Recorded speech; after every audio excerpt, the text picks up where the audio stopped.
Hello and welcome to Building the Premier Accounting Firm. This podcast is dedicated to helping individuals have a successful accounting, bookkeeping, and tax business. I'm Roger Knecht, president of Universal Accounting Center, and I'm excited to be your host. This podcast is actually a show dedicated to help you offer quality accounting services and get paid what you're worth. Each episode is actually conversational with tips and tricks on how to perhaps market and sell your services, provide quality services, and more importantly, differentiate your firm as to offering unique services to your clientele. All of this with the expectation of helping you become an accountrepreneur to work on your business with the advice from the experts. Today, we have an excellent show with Larry Weinstein, a CPA. He's someone I've known for a little while now, and Larry happens to be a CPA from Texas. He's also known as the Tax Terminator and the CPA for lawyers. He is the managing director of Tax Terminator HQ.com, and at the same time, the CPA for lawyers.com. Larry graduated from the University of Houston with a BBA in accounting and began his career in the Houston office of Arthur Young, now known as Ernst and Young. So that kind of dates us a little bit there, Larry. Yes. But in private practice since 1988. So there you go. There's a date we can reference from. And Larry concentrates in the area of IRS tax planning and preparation, mostly for closely held businesses and professional practices. Now, with this in mind, Larry has also worked with hundreds of individuals, businesses, and professionals, basically helping them to legally lower their taxes while staying compliant with the IRS rules and regulations. Larry is a developer of the strategic tax minimization process, and Larry lives in Texas with his wife and Teddy, the Texas Tax Cocker Spaniel. That was a tongue twister for me, Larry. Now, when he is not spending time with his family, he enjoys riding his recumbent tricycle and bicycle, fishing, going kayaking, and photography. So, Larry, welcome to the show. Wow, thanks a lot, Roger. I've been looking forward to having this conversation with you all week. Well, I appreciate it because this is actually something I'm eager to do. I've had so many good conversations with you. I'm curious how this goes simply because I know our conversations go, if anything, off topic. But let's just start with your introduction to accounting. What is your beginnings of interest in accounting and going that direction in your career? Well, it's an interesting question, and I don't really talk about this too much, but in a nutshell, I'm probably the least likely person to be an accountant or CPA. I started off way back in the day. I was pre-med, back way before the internet. I wasn't the student that I became, and I could see things weren't going to get me into medical school. So the last semester down in Tampa, Florida, I took an accounting class, didn't know what they were talking about. I think I might have gotten a B, but I didn't understand it. Went home that summer. I was like, I'm going to try that accounting thing again. And I don't remember what I got in it, but I still didn't understand it. Fast forward, moved to Texas, worked for about 5 years, and the oil bust hit, got laid off, went back to school. It's like, I don't know why. I'm going to give that accounting thing another try. I knew somebody's husband that worked there. He's like, it seems like accountants can always get jobs. That's pretty good. I like that.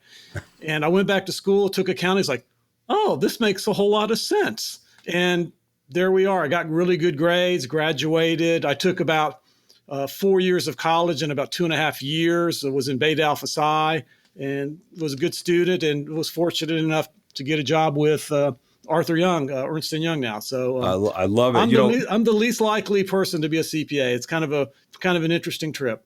Well, it's kind of funny because I'm always fascinated by how people begin their careers, just kind of the choices that they make and how things in life impact them to go down this certain path that they take. And in your case, it was the third time that was the charm.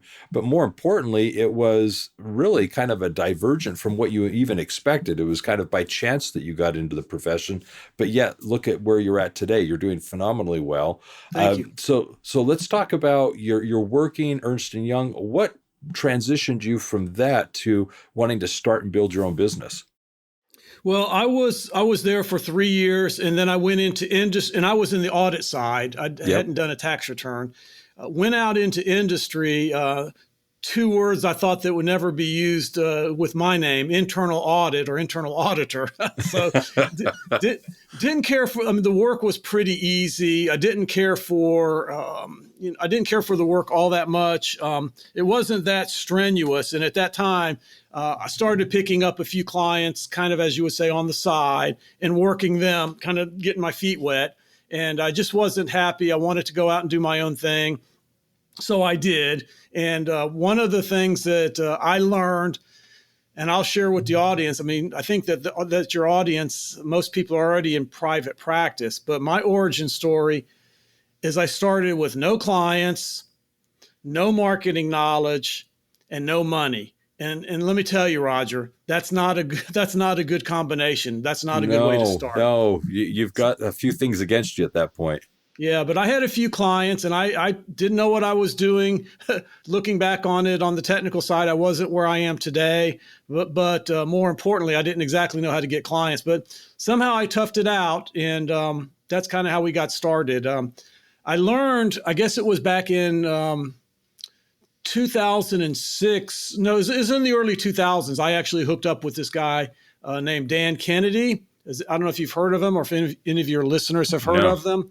And he's like the guru of direct response marketing, I guess you could say. Okay. And I learned good, smart, effective, ethical marketing. I was like a lot of people that Dan talks about. I looked at Dan's stuff, and it's emotional direct response marketing. I mean, the letters are not so straight up and down like a lot of CPAs might want to put out. You know, they're there. They ask you to do something. There's a call to action. They tell a story, that type of thing. And I was just like everybody else. I looked at it and go, this is unprofessional. My clients wouldn't go for it.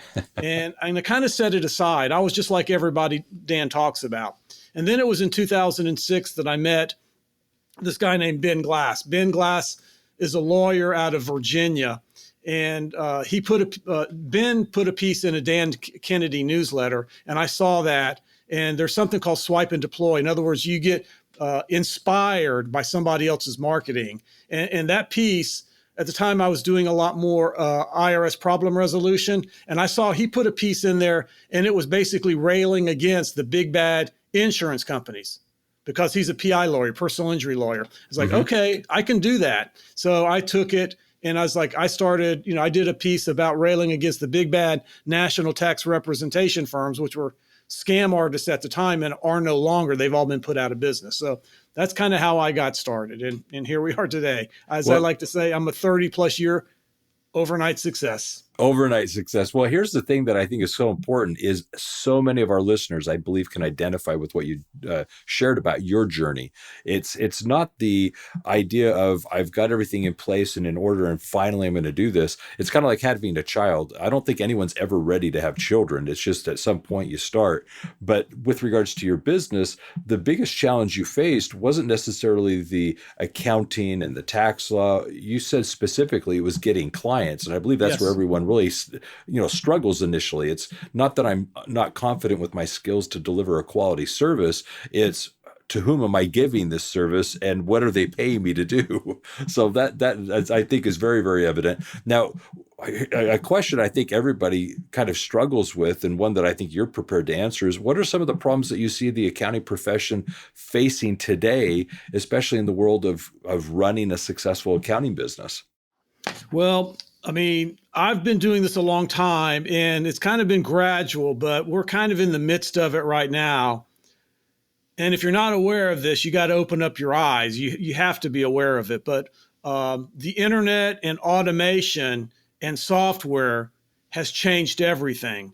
When I started back in the day, software on your computer was just coming out. I mean, even before my time, they were using these service bureaus, like Fast Tax, I think was the name, where you would have to manually fill out these forms and send it off to Dallas and then get it back and blah, blah, blah. But now software has made our jobs a lot easier on the tax side and on the accounting side. Back in the day, we would do what's called write-up work, also known as compilation work. We would take the client's checks, check register, their bank statement, their invoices, their after the fact payroll. And then we would, process it, and they would be dependent upon us to give the financial statements. Now everybody uses QuickBooks, either desktop or online, or they use TurboTax themselves, which,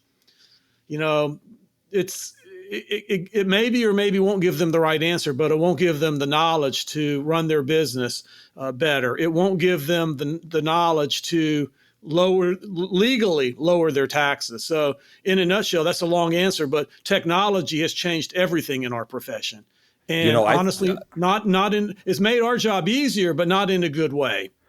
Well, I think you've said something very, very important, which is the work itself is being done, and it is easier today to get the financial reports, whether it be that the business owner chooses to kind of rely upon these softwares and do it themselves, or we do it and we're using these technologies to leverage our time. But at the end of the day, once you get that information, that's where we get to shine. That's where we really get to come to the table and bring something of value to the business owner, and it's the understanding of that information to then use it in its application to make better informed business decisions. The information itself is not power. The information is not just that step from taking data to now information to now prepare us to actually get some knowledge and learn something from the information that we're giving. And that's where as accounting professionals, we get to get paid for what we're actually good at. It is our value in that understanding to the business owner, and are they able to use the information that they're getting from us? So I like how you described that as well. That's absolutely correct. And to kind of riff on what you just said, I know that at Universal Accounting School, you guys work with people with Profit First. You also work with people with Value Builder and some other things. At the end of the day, one of the things that I think our profession is really, really guilty of, and I've been guilty of it in the past, is we're historians. We're recording stuff that already happens, okay? We are in a unique position with all of our training and especially our experience. If you're in public accounting, you've seen a bunch of businesses that you've worked with. You've seen a lot of them that have done things right. You've seen some of them that have done things wrong. If you kept your eyes open, you learned a few things, okay? We know a lot more than our clients, and that's very valuable information. The point that I'm trying to make is so many of my accounting brothers and sisters, it's kind of beaten into us that we have to get all of the the T's crossed and the I's dotted, and the financial statements have to be just so, or the tax return has to be absolutely correct. And we give it to the client and they look at it as like, okay, thank you. I mean, I remember once I did a special overhead audit for a client. It was for the Texas Department of Transportation. And I fretted over that thing for like a week, just getting it just so. And I gave it to him and he literally thumbed through it in like 15 seconds. He turned around and put it in the credenza behind him and says, thanks, now I got that checked off of my list. The point is on compilations, for example, is like we're giving it to them sometimes 6 months after the fact. Yep. What are they going to do with that at that point? You know, it's a little late. It's not predictive at all. It's just informational. So that, and also the tax planning, to don't just record don't record their tax history, help them make tax history. The value added, that's where a lot of my accounting brothers and sisters and your clients, Roger, I think we're totally missing the boat. And it's what you talked about earlier. It's all about the value, man. So you said it exactly right. One of the things that we have to get away from is seeing ourselves as being historians.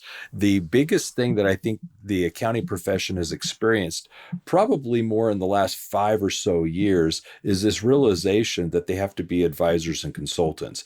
And with that, it's the forward thinking. And honestly, we've been familiar with budgeting and forecasting. Those aren't new to us, but it's so much more the essence of what we should be doing with our clients than the historical financial reports that we're preparing and delivering. What we're needing to do is realize that the business owner has access to the real-time data more so today than anything. Right. But what they don't understand is what that means and how they could be using that to make better business decisions. That interpretation is what we bring to the table. As accounting professionals, we're that translator that takes the accounting language, that information in the financial reports, and we're enabling it to now be understood at a layman's CPA's level, the business owner's level. We're the bridge, the translator. If we're not doing that, we're not serving our purpose. And more importantly, we're not doing what we can be doing to help empower the business owner to use this information intelligently. So what you're saying is spot on. I think it's exactly right. And how we talk about becoming a profit and growth expert, becoming a profit first professional, becoming a value builder provider, all of those things are meant to help the accounting professional step into that role and go beyond just providing quality accounting services. So what we want to do is recognize that is where our opportunity as a profession lies, as the AI, as the software, as all those things become so much more robust to provide the client with historical or even real-time accounting information. That's where we have to step in and shine and say, now let me tell you what that means, and let me ask some questions about your business to help you decide, help you choose what's going to happen next in your company. Right. And at the end of the day, you could look at it several ways, but if we have the access to the knowledge and we have this knowledge and we're not sharing it with our clients and helping them to the best of our ability, we're really shortchanging them. We're really being selfish with our knowledge. And not only are they being shortchanged, but we're shortchanging ourselves, because as we deliver more value, we can charge more money for that. It's either time, which based upon the time and or the value. The other thing I would also say that I've heard said, I'm pretty sure I didn't invent this, but we want our clients to be driving the car looking out the front windshield. We don't want them driving the car looking out the rear view mirror. That's not the way to go down the road. And that's what our profession, unfortunately, has trained us to do. So we've got to start being more proactive, either helping them with profit, cash flow, tax planning, those types of things. Something that's a value add. Even if you don't have anything very complicated like profit first or value builder, just share your knowledge. Explain what the financial statements mean. Explain how they could run their business better. Give them some business advice. They're dying for that, but they don't even know to ask, I don't think. No, they don't even know to ask because they don't know what to ask. And I oftentimes find that they are even embarrassed because they don't know what they're looking at. And so they can't even create the question because they don't know what they're even looking at. So that's I think, a truth that's very important to understand about the common business owner. There's two things that you brought up that I really want to touch on. One, I loved your windshield analogy. I've heard it numerous times myself, and I think it ties so well into the principle of dashboarding. When you can take a business owner and help them from their financial reports identify key performance indicators, KPIs, and use those KPIs to then be shown on a dashboard, it allows them to keep forward looking. And as they're forward looking, that ties into your analogy of they're looking out the windshield, they're looking ahead, they're planning ahead. And when you drive a car, you don't just look over the front of your dashboard and over the hood of the vehicle and drive from what's a foot in front of you. You're looking out a quarter of a mile, you're looking out 200 yards. When you're going as fast as we go in life, all you're doing is hurting yourself. If you're looking out 10 feet in front of you, you can't react in enough time. You have to be looking out that 200 yards, quarter mile, and seeing what's happening out far ahead of you as a business owner running your business to adapt to the things that are coming your way. That's how you run your business effectively. Right. So I loved your analogy. The second thing I was going to tie into is I do think historically, years ago, it was more common practice for a CPA firm, an accounting firm, to say, let's get a client, let's do their work, but meet with them as infrequently as possible because time is money. And so we're going to try and just maybe touch bases with them quarterly, semi-annually, maybe yearly, maybe at just tax time. And today, I don't think that business model works. No. The business owners need regular interaction, monthly, ideally. Secondly, what they're looking for is they're looking for insights. And if you do your job right, you're going to retain the client longer. Oh, yeah. You're going to get the referrals that you want because you're providing a service that the others are not. And so as business owners, they're going to become more reliant upon the information they're getting from you, the questions you're asking to better run their business. And so they now see you as an ally in running their businesses more effectively and profitably. That's huge. Yeah. That's where we should be as accounting professionals. Yeah. I was listening to a podcast few weeks ago, and the guy said something that was kind of funny. I thought it was so spot on. It's like, let's say, for example, I've got a client and I'm not doing the accounting, but I'm working with them on strategic tax planning and tax preparation and all of that stuff. So we meet at least on a quarterly basis. Well, what this guy says is so spot on. It's like, I'm meeting 3 times a year more than everybody else is, because everybody else is meeting with them once a year. I'm meeting with them at least 4 times a year. So, that really cements the relationship, and they're not going anywhere else because, they've never had somebody spend that much time with them. They're paying me for the time, but they're getting value for what I'm providing. They're very, very happy. Amen. Yeah, that was very good. You said earlier the riff. I think we're both getting on our little soapboxes here. Oh yeah, I can talk all day about this stuff. That's great. So here's a question for you. What are some of the most effective marketing strategies that you have learned that most accountants are not using? Okay, I'm a big fan, as I started speaking about, is direct response marketing. Don't just put an ad as like, I am Billy Bob CPA and I've been in practice for 50 years and I do tax returns and compilations. Nobody cares. Instead, use direct response marketing. If you're looking to lower your taxes by X amount of dollars, it could be go to this website and watch this webinar. It could be enter your information and I'll send you a free report, or enter your information and I'll send you one of my books. And basically it's lead capture, it's lead generation, and then it's following up. It's not just what the traditional advertising, they call it display advertising or tombstone advertising. Here I am, it's like, here I am, name, city, state, and zip. Nobody cares. Nobody's going to respond to that. You have to enter the conversation already going on in your prospective client's mind.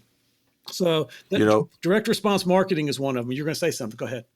Yeah, I was going to compliment what you said. In direct response marketing, one of the things that I found very powerful is the premise that you're supposed to start with, what can you offer that has extreme value and importance, that they're willing to give you their contact information, that they're willing to give up their name, their phone number, their email in return for something that you have. So you've got to offer something that is you hear the word free, but it's not free because you're asking them to give up their identity. Value for value. They're giving you their name and you're giving them something of value.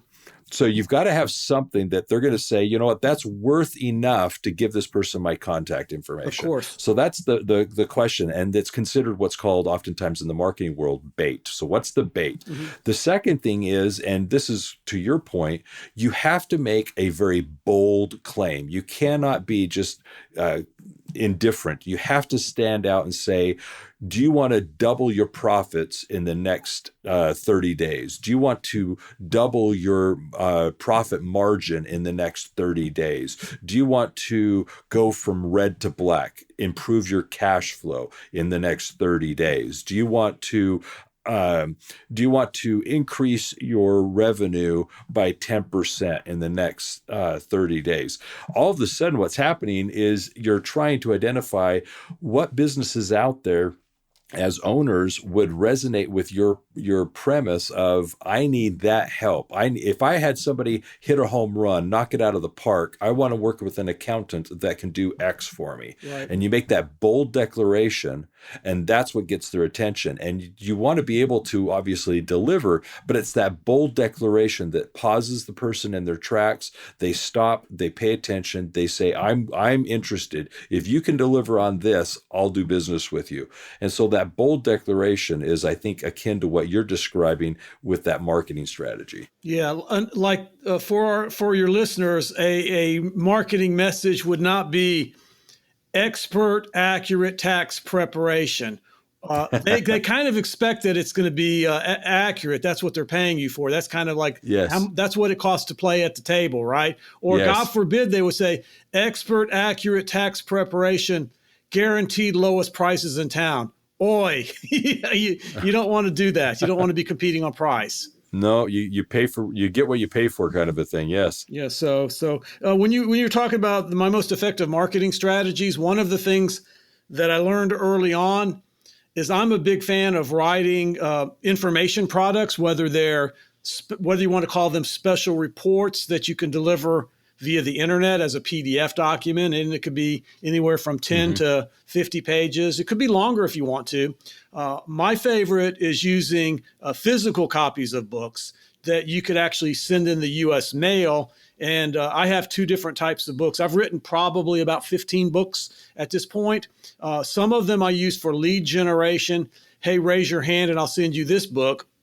And then when they make an appointment to see me, then I'll send out another book it's a thicker, more authoritative book, more fleshed out book that I put in the mail. Typically put that in what I call a wow package that's got a vinyl binder, got a couple of CD recordings in there, has at least one book, sometimes two books. As a matter of fact, somebody reached out to me from Facebook yesterday. They want to talk. Well, we're going to talk 15 minutes, but guess what he's going to get in the mail before we have a really, really substantive meeting? He's going to get some of my books. So it builds up credibility and authority. And you want them to think that you are the expert because, in fact, you are the expert.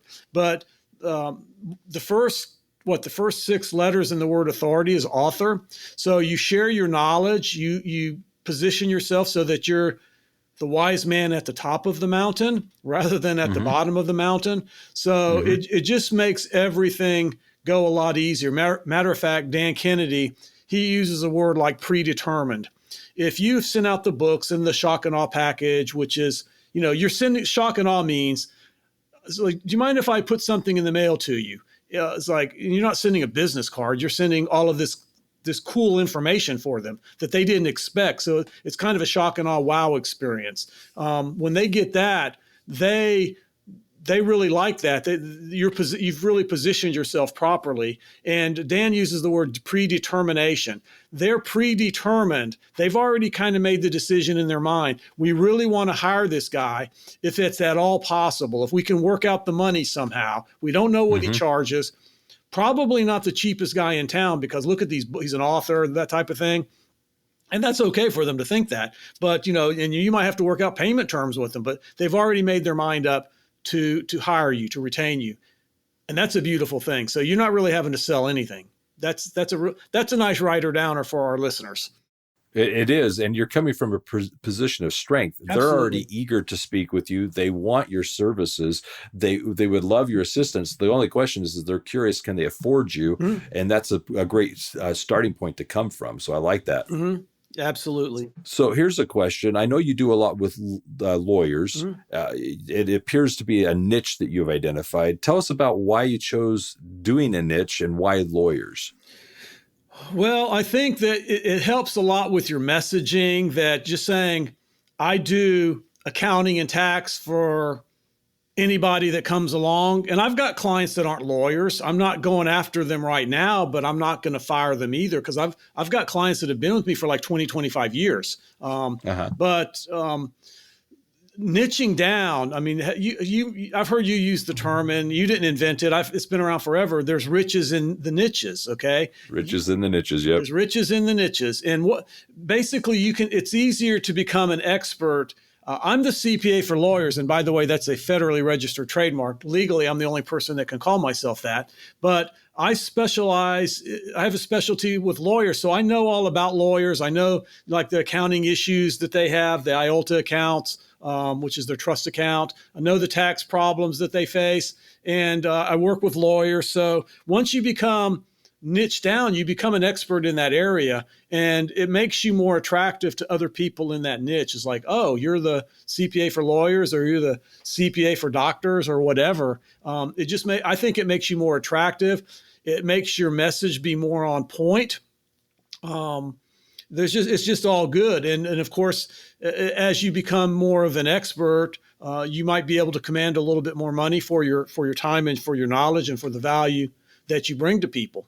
So it's all good being in a niche market, just rather than just saying, breathing is not the qualification. Being able to fog a mirror is not the reason I'm going to take you on as a client. Good point. Very good point. So what should an accountant do to minimize, at a minimum, to help their business? Well, I'm a big fan of setting yourself up as an authority, to be a credible authority. And I think the best way to do that, I've already talked about that, is by writing a book or several books. I mean, my origin story is when I first met Ben Glass, I was working on a book about tax problems, and I had picked it up and I had started it, and I was not new to the idea, but I went to a Ben Glass event, live event, and okay, so I got motivated. I'm going to write the book, and even then, I picked it up and put it down. I hired a ghostwriter and got back junk, and I had to strip it down and start all over. And after I got that book finished, it was like 125 page book. It's like, oh my God, this is great, but it's all that I have. And I wanted to make it as a two-step process so that I've got a lead generation book when they raise their hand, and that book is 40, 50 pages. And when they come in to see me, they make an appointment. Back in the day when people were coming into my office, I would send out something else. So I had 2 books at that point, and I've done a lot better than that. Now, one of the problems with that is, and one of the questions that you might be thinking is, why are not most accountants doing that?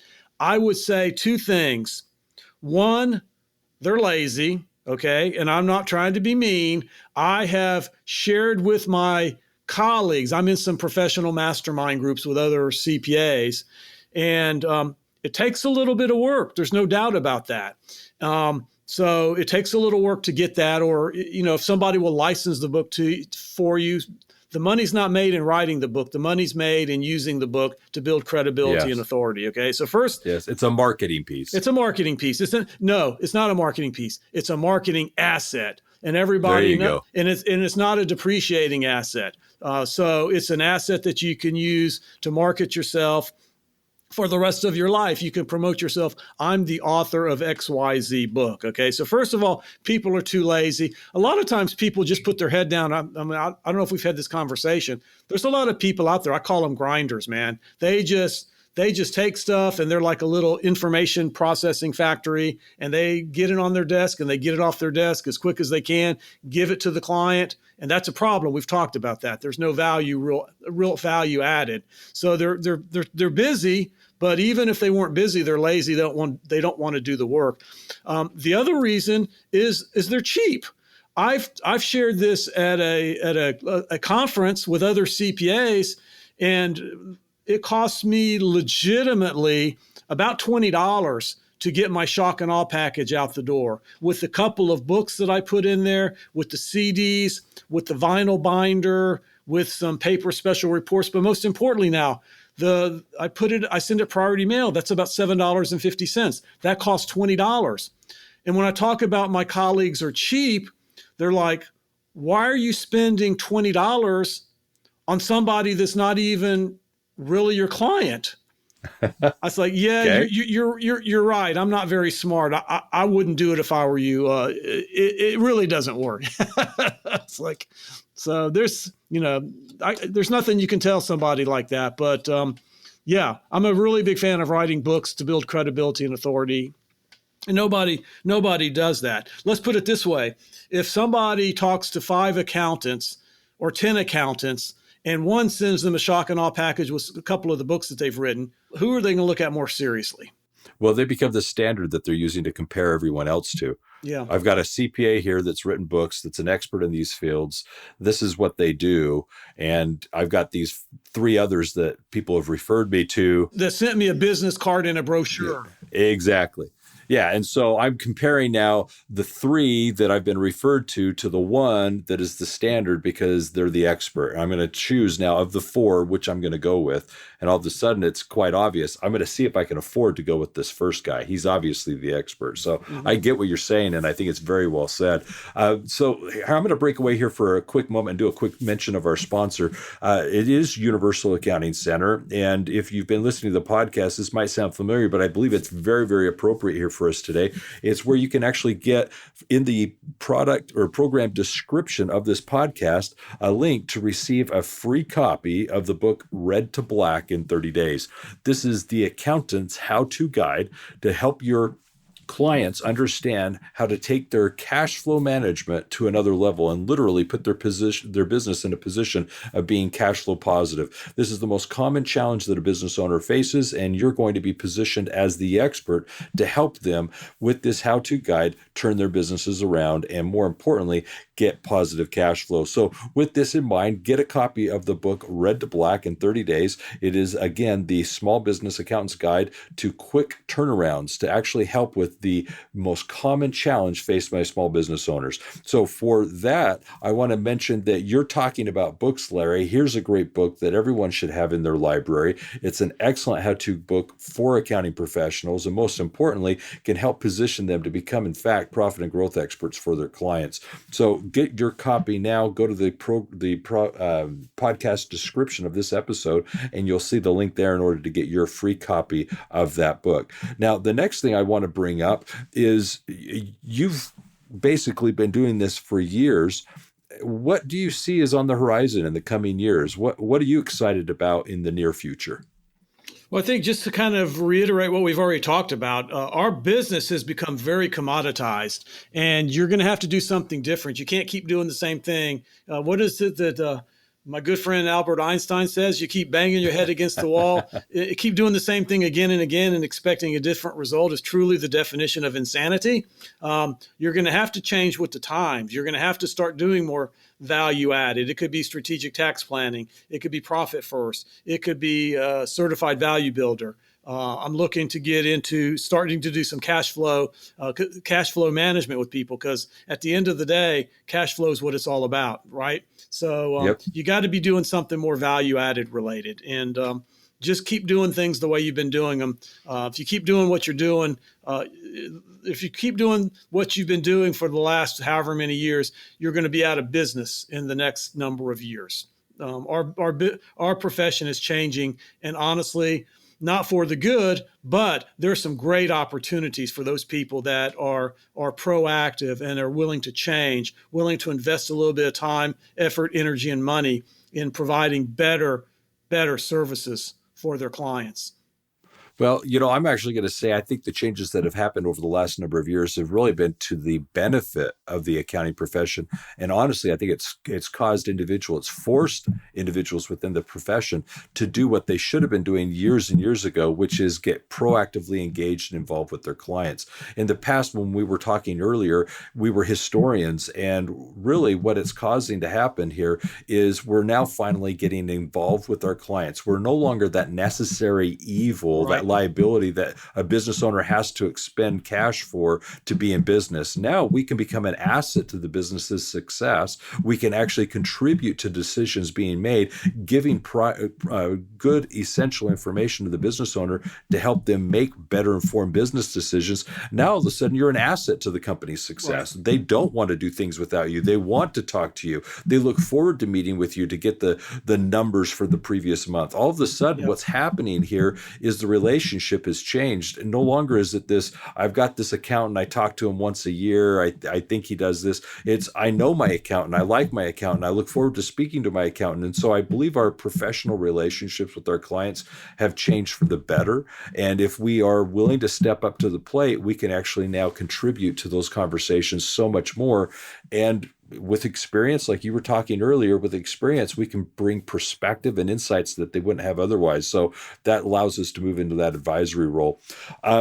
So Larry, here's what I'm going to do. I'm going to recap what we've just discussed, and then I'm going to ask for some final thoughts on your part. Mm-hmm. So before I give the recap, let me just quickly mention again our sponsor, Universal Accounting Center, of making available to you in the program description, the podcast description of this episode, a free copy of the ebook, Red to Black. It is the how-to guide for accounting professionals to literally help you address the most common challenge faced by business owners, cash flow management, and move them from red to being in the black and be for them, in fact, their profit and growth expert. See exactly how you can use these principles in your business to further service your clientele and, in fact, bring in an additional revenue stream as their profit and growth expert. Now, as a recap, talking to Larry is always a gem. Lots of energy, lots of passion and definitely an expert by his own right. And with that, I mean, he's written the books, he's done the work, he's grown his business. And with that authority, he's shared with us, I believe, some gems. One is the marketing. I think we need to have more powerful marketing. We need to be more direct in what we're doing. And I encourage you as a listener to consider, what is it that you can take and make as a bold claim to your services? What can you, in fact, help your clients achieve because of your participation, your involvement in preparing the financial reports? Make that bold declaration. Be very bold in what you're saying you can do, and find those clients that are needing your help, that are willing to pay for those services because they would, in fact, like to achieve those results. The other thing that I think Larry was very good at pointing out is the value of becoming an author. Take your experience, your perspective, and let's write it in a book. Write a book, become an author, become an authoritative figure in your space, and use that as a marketing piece. And as he said, a marketing asset in your repertoire to really position yourself as being that unique business, that unique firm in the area. So excellent pieces of advice there that I think are worth gleaning from. So, Larry, what last parting thoughts would you have? I would just, I've kind of said, given you all my best stuff. I like the idea of niching to be an expert in an area so that you really can be an expert, not just be perceived as an expert, but be an expert, learn the client's business, their profession. I'm a big fan of being an expert, writing a book. And I would just share one thing with a lot of people, because a former mentor of mine, his name is Joe Vitale. He used to live in Houston. Long story short, he's like, you got to write a book. I was like, well, all I know how to write a book, and this is like 25 years ago. And I could write a book on accounting or tax, but there's a whole lot of books on accounting or tax. The world doesn't need another book on accounting and tax. And he looked at me and he paused and he said, I understand all of that, Larry, but how many of those books have you written? And I'm like, oh, okay, I get it. That's one thing that might be keeping people from writing a book. But share your expertise on whatever it is that you're trying to sell. I would look to see how can you add the most value to your clients. We've talked about that a lot. Whatever that is, whether it's cash flow forecasting, or whether it's profit first, or whether it's value builder, whether it's tax planning, whether it's just taking the time to sit down with your client and say, here's what your financial statements are. Here's like what the trends might be. Here's what I'm seeing that might be potential problems. Here might be some opportunities for you that they're oblivious. I mean, they're like little technicians. They're not accounting and finance people. That's what our job is. But net, just add as much value as you can. Care for your clients. Take good care of them. They're depending upon us, and a lot of us are not doing that. So that's kind of the one big takeaway, writer downer, is just add as much value, be as valuable to your clients as you can be. And yeah, you'll make more money by doing so, but your clients are going to make multiples of what they pay you. So they're the winner on the transaction by a long shot. And it's just the right thing to do. There you go. That's the right way to end it. It's the right thing to do. Very good. Excellent advice, Larry, and spot on. Let me go ahead and just kind of now invite you as the listeners to take advantage of this podcast and listen to our other episodes. We're in a position of trying to actually help you each week with information, insightful information, applicable information that you can now take to your own business and literally become the premier marketing firm in your area.